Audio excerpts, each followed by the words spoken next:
숲에 가면 머리가 맑아진다. 이 말 그냥 감성일까요? 왜 우리는 나무를 보면 숨이 깊어지고 마음이 편해질까요? 그냥 기분 탓일까요? 아니요. 과학은 이미 증명했습니다. 일본에선 고혈압이나 우울증 환자에게 실제로 숲을 처방해줍니다.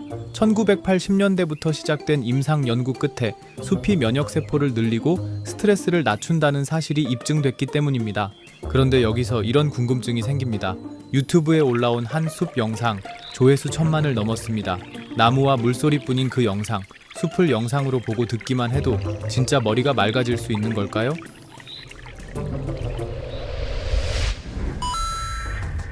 과학은 여기에 그렇다고 말합니다. 2025년 오스트리아 빈 대학교와 영국 엑서터 대학 공동 연구진은 참가자들에게 전기 자극을 가하며 자연 영상과 도시 영상을 각각 보여주는 실험을 진행했습니다. 그 결과 자연 영상을 본 그룹은 통증 점수가 평균 30에서 40% 감소했고 fMRI 뇌 스캔에서는 통증을 담당하는 영역의 활동이 현저히 줄었습니다. 반면 도시 영상을 본 그룹은 거의 변화가 없었죠. 스탠퍼드대 신경생리학자 앤드류 허버만 교수는 말합니다. 자연시각 자극은 도파민과 세로토닌 분비를 조절해 뇌의 통증 처리 방식 자체를 바꾼다. 놀라운 건 여기서 끝이 아닙니다. 미시간대와 헬싱키대 공동 연구에 따르면 자연 다큐멘터리를 자주 보는 사람들은 실제 숲을 다녀온 사람들과 비슷한 수준으로 면역세포 수치와 기분 안정도가 올라갔습니다. 왜일까요? 우리의 뇌는 푸른 빛이나 물소리 같은 자극을 안전하다, 회복될 수 있다는 신호로 해석하기 때문입니다. 인류는 아프리카 사반에서 푸른 하늘과 나무 그늘이 있는 환경을 생존 가능한 곳으로 학습했고 지금도 뇌는 그 본능에 반응하고 있는 거죠. 그냥 멍 때리는 수평상이 진짜로 뇌를 진정시키고 있었던 겁니다. 그렇다면 이제 진짜 숲을 찾은 사람의 몸속에서는 어떤 변화가 일어나는지 들여다볼 차례입니다.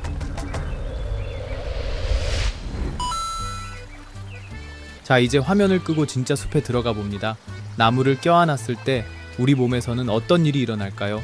일본에서는 피험자들이 나무와 콘크리트를 껴안은 실험이 있었습니다. 그런 뒤 침을 분석한 결과 놀라운 변화가 나타났습니다.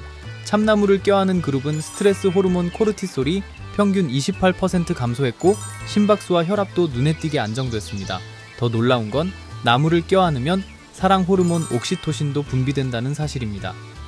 허그 닥터로 알려진 임상심리학자 닥터 스톤 크라우스하르는 이렇게 말합니다.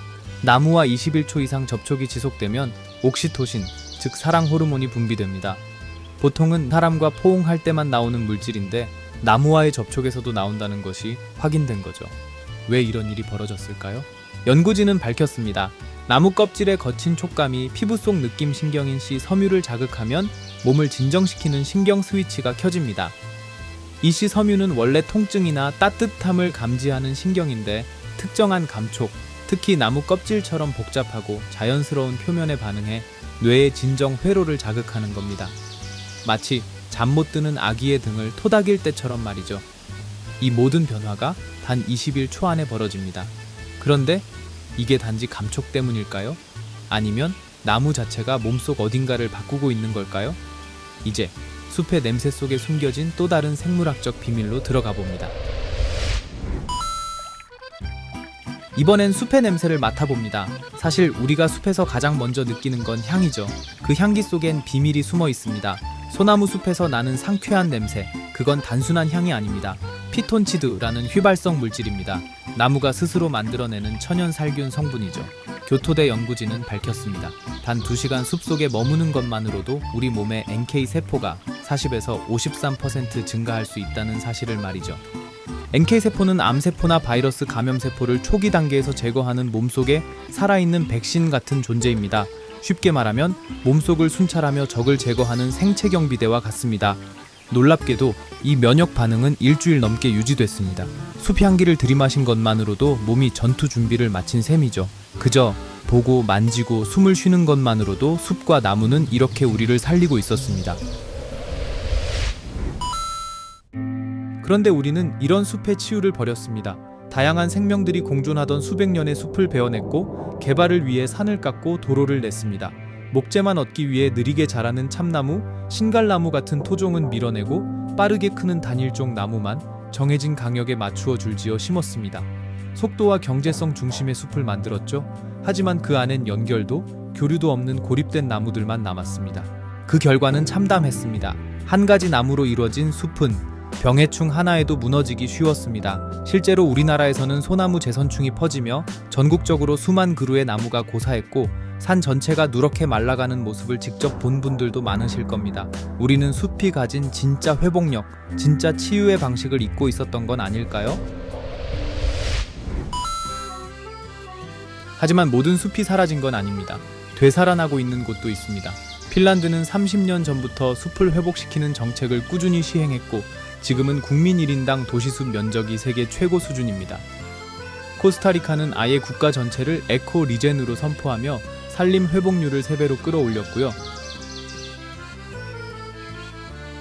르완다는 2000년대 초 완전히 망가졌던 산림 생태계를 복원해 국민 건강 지표까지 향상됐습니다. 숲을 복원하면 자연이 먼저 회복되고 그 다음은 사람의 몸과 마음이 회복됩니다.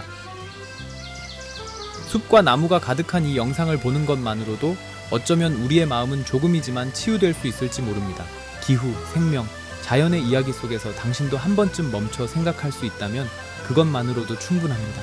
이 가치에 공감하신다면 더 많은 사람들이 지구의 목소리를 듣고 희망의 단서를 찾을 수 있도록 이 영상을 공유해주세요. 고맙습니다.